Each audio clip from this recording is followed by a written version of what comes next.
အနာဂတ်မှာကိုကြီးပညာရေးရခက်ခဲမရှိတင်းကောင်းမရှိပဲနဲ့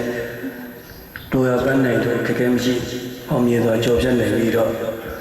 ကာယကံဝစီကံတော့ကပြမပြဖြစ်တော့လဲအကြောင်းရင်တင်ကဲ့သို့ပပြပြီးတော့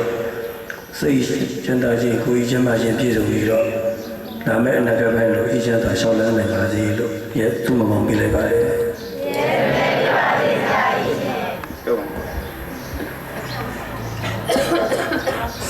ဆရာကြီးကတော့လည်းလေးစကားလေးဆုံးမလာရင်လည်းပြောခဲ့ပါဒီလူလောကကြီးကိုပြောပါတတဝါလောကလည်းတတဝါကြီးသွားမှကြာတိရစ္ဆာန်တို့လူတို့အကုန်လုံးရှိတယ်အဲ့ဒီမှာလည်းနည်းလေးပြောတယ်တော့လူဆိုတဲ့လူပါတန်တဲ့တိရစ္ဆာန်တွေမှာလည်းအုံတော်ရှိတော့လူတွေမှာလည်းအုံတော်ရှိအဲ့ဒီအုံတော်ကတော့အုံတော်ရှိရဆိုတော့လူကလူဆိုတဲ့လူသားကျန်တဲ့တိရစ္ဆာန်တွေပေါ်ပြီးတော့အတိဆိုတဲ့ကတော့မရှိအတိရှိပါတယ်အားရပြုစတယ်အဲ့ဒီအတိကိုအတုံးချနိုင်တာလူပဲဖြစ်မှာအဲ့တော့မှလူဖြစ်တဲ့ကြောင့်မလို့လူသားဖြစ်တဲ့ကြောင့်မလို့ဘယ်လိုတွေပို့ပြီးတော့အတုံးချရအဲ့ဒါမှအတိဆိုတဲ့ဥစ္စာကျန်တဲ့တိရစ္ဆာန်တွေမှာရှိတာပဲသူလည်းစမယ်အိတ်မယ်ဒီမှာလည်းဒီရမယ်အဲ့ဒါသိဒါပေမဲ့အဲ့လူကမှပို့ပြီးအဲ့အတိကပါတယ်ဆိုရင်တို့လူတွေပဲရှိတဲ့အတိပို့ပြီးတော့တိရစ္ဆာန်တွေအတုံးပြုတ်ချနိုင်ဖြစ်ပါတယ်အဲ့ဒီအတုံးချတဲ့ဘာတွေအတုံးချလဲဒီမဲ့ပဲလုပ်လို့ရတယ်လူသားမဲ့လုပ်ရတယ်လို့ဒီဟာကောင်းတယ်မကောင်းဒီဟာလုံးတဲ့နဲ့မလုံးတဲ့ဒီဟာမှားတယ်ဒီဟာမှန်တယ်ဆိုတော့အဲလူကလူသားပဲဆိုတဲ့ကျန်တဲ့တိရစ္ဆာန်တွေကျန်တဲ့အုံတော်ရှိတဲ့စင်လို့ဘာလို့ပြစ်လောက်တယ်အတူမှအကုန်ချတယ်ဒါ